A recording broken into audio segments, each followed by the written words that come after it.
ไปฝากไปที่นู่นค่ะ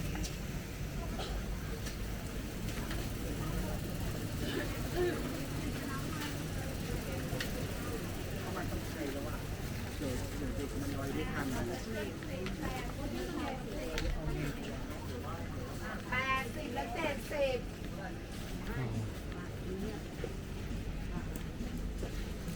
เล่นกันกับคนที่ไม่ดี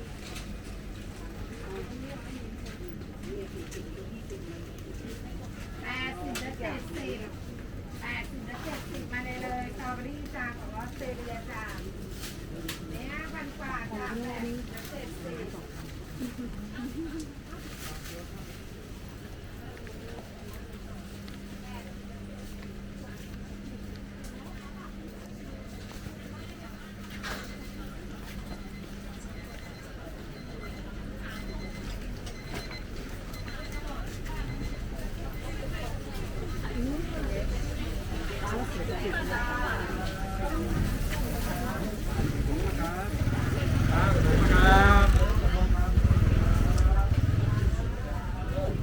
จับเป็นนาทีดู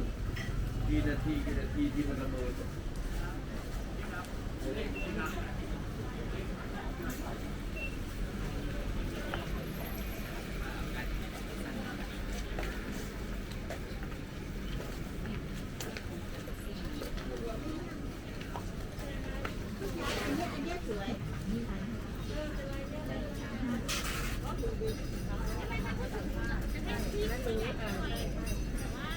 ที่เคยเห็นแล้ว